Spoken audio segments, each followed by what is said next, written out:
welcome back. It's me, your host, Raging Antibody, and today we are talking about remakes, specifically horror film remakes. There are a ton of them out there, with the most recent outings in the Halloween and Texas Chainsaw franchises, but often they can't top the original. But what about those movies that are kinda bad, that just turned out awful? With the right approach, a good script, and a great director, I think some of these duds could be turned into gold. Now, not all of these movies are unwatchable or anything, and most of them have gone on to become cult favorites, but that doesn't mean they can't use a little bit of spit and polish. Possible spoiler warning in effect. And also, before we begin, please make sure to like, share, and subscribe to our channel. Don't forget to ring that bell icon to stay up to date with our latest releases. With that being said, here's our list of 12 horror films that deserve remakes. Number 12, Puppet Master. Released in 1989, the premise surrounds four psychic colleagues who get together after a close friend of theirs has died.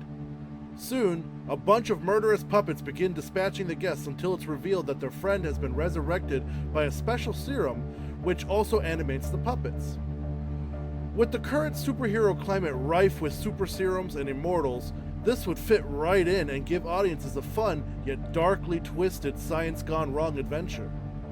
Modern advances in both animatronics and CG would help make any brutal scenes less campy and laughable, and a strong artistic direction, such as by Federer Alvarez, could keep viewers' hearts pumping. Number 11, Needful Things. Based on the story by Stephen King, a small town in Maine is turned upside down when a strange man opens up a shop. Dealing in rare artifacts, he always seems to have just what you've been looking for, and the price isn't too bad. He just needs a little favor, and possibly your soul. While the original film's portrayal of Leland Gaunt by the brilliant Max von Sydow was both eerie and endearing, the film was basically on a made-for-TV budget and didn't live up to its potential. The book is filled with much more dark and murderous moments, unique and over-the-top characters, and the ending is quite the reveal. With recent successes on Netflix like House on Haunted Hill and Gerald's Game, as well as adapting Dr. Sleep to high praise, Mike Flanagan seems poised to take on this adaptation as well as anybody. Number 10, Silent Hill. Based on the popular PlayStation game franchise, the first Silent Hill film did a fantastic job with its atmosphere, even if the story lost its way halfway through the film. If they follow the games more closely, the story could fold out over multiple films or even a miniseries. The critical element here, though, is the monsters that they use in the property. Don't just throw Pyramid Head in because he's popular. He has a specific purpose to his creation from Silent Hill 2, and it doesn't make sense to throw him in with the original story about Harry Mason looking for his missing daughter. Playing up the cult aspect is also important, as they are the heart of the kidnapping, trying to resurrect some great powerful deity. Above all, play up the tense, I don't know what's out there kind of feeling, and leave the action-packed stuff more to the background. This isn't Call of Duty Zombies, this is more Run from the Ghouls type of scenario. A perfect visionary director for this would be Ari Aster, with his films like Hereditary and Midsommar playing this really atmospheric, tense and spooky scenario. He proved that he can be very character focused, and he has a very uncanny and unnatural blend with the real world around him. Number 9, House.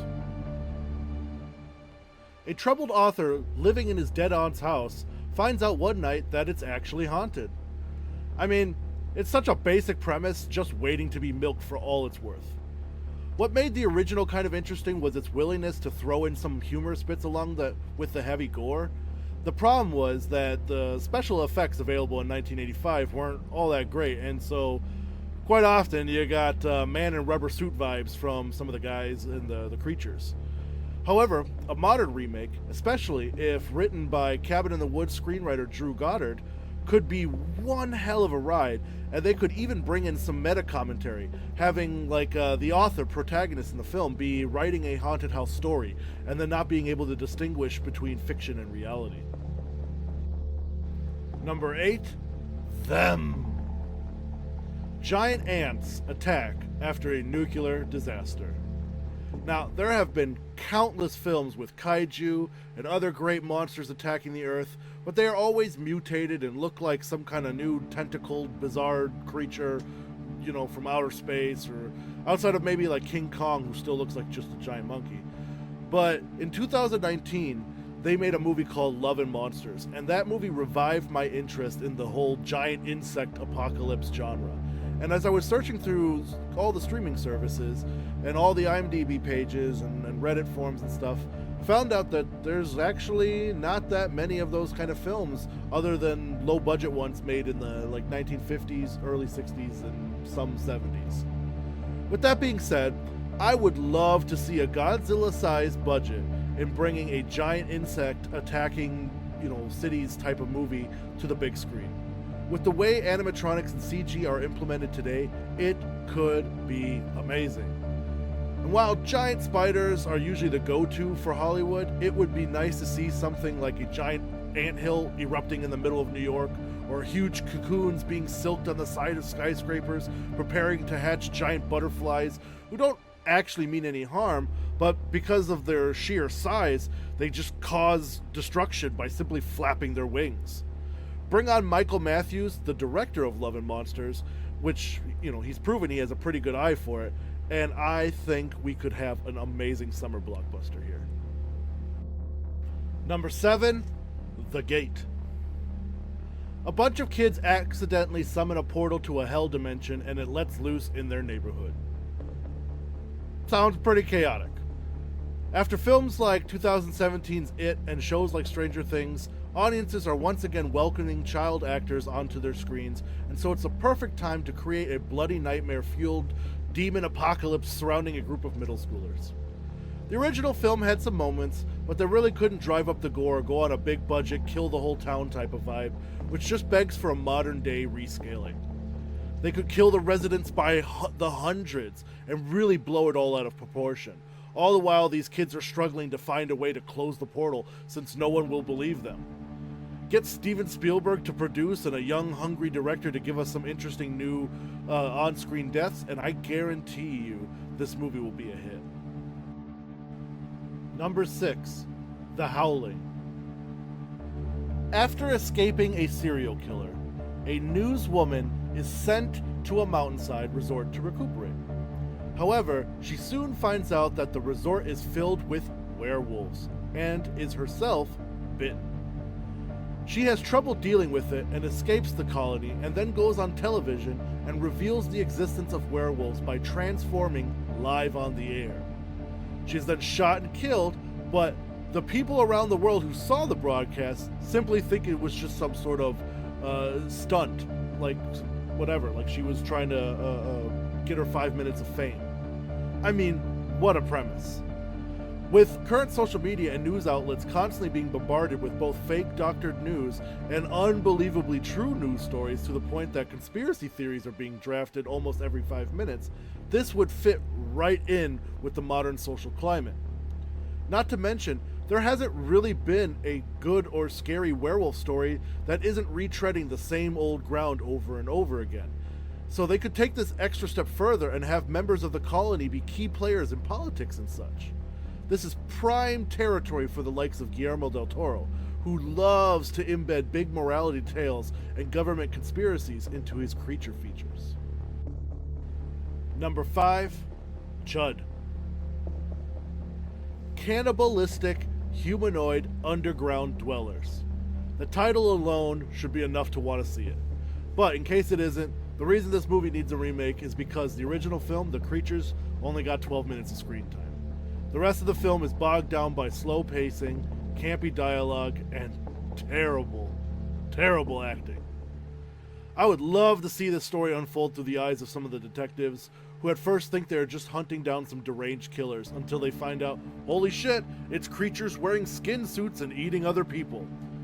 Bring on Sam Raimi, who loves to walk the thin line between comedy and horror, and this movie could be a fantastic Friday night creature feature. Number 4, Life Force. Vampires have been done to death. Da-dum-tsh. We all know the mythologies. You get bit and you turn, or they drain you until you are a desiccated husk. What puts this movie apart, though, from the classic vampire features is that these ones come from outer space. And they don't drink your blood. They absorb the energy from your body. This film has true potential, though, as the shape-shifting beings can infiltrate human society and leave virtually no trace after consuming their victims, because their remains just turn to ash and blow away in the wind. This is definitely right up James Wan's alley, and with his distinct style, he could build quite the thriller for the Halloween season. Number 3, Urban Legend. With the recent release of Scream 6 in the long-running franchise, Urban Legend was one of the few copycat franchises that just didn't get the attention it should have had. The premise is simple. At a college campus, the killer is wronged or traumatized by one of their fellow peers and then uses urban legends to dispatch them. Modernizing it, they could totally use creepypastas as their base and do some truly original staged murders. They could even tap into current social paradigms and racial issues, which just screams for Jordan Peele to take the helm. Number 2, The Lair of the White Worm. Based on the Bram Stoker novel of the same name, the plot revolves around archaeologists unearthing an ancient serpent skull belonging to the Lambton Worm, a snake-like god of legend. Filled with sexy priestesses and giant snakes, this film is just waiting for Karen Kusama, of Jennifer Body's fame, to take the reins. I would love to see this treated more classically, kind of like how the Brendan Fraser Mummy films were, with a sense of adventure and mysticism, but it definitely needs some biting commentary from a feminist perspective. Number 1, The Relic. And we finally come to our number 1 slot, an underrated 1997 creature feature. This film revolves around a museum after it receives a bunch of new artifacts from one of their trusted archaeologists. However, unbeknownst to them, the leaves with the artifacts were packaged with house some sort of Amazonian creature, which feeds off of certain chemicals found in those leaves, and of course, in the human hypothalamus gland. As the creature consumes more, it grows larger and larger, and culminates to running rampant on the opening night of the new exhibit. Now this could be a fun and gory classic monster film, one we haven't seen in quite a while, as most are now city-sized or supernatural. Just a good old monster on the loose in a building type of film. And who better to helm this one but David Cronenberg, who with his penchant for body horror could do some interesting things here. Thanks again for checking out the video. I had a lot of fun putting it together.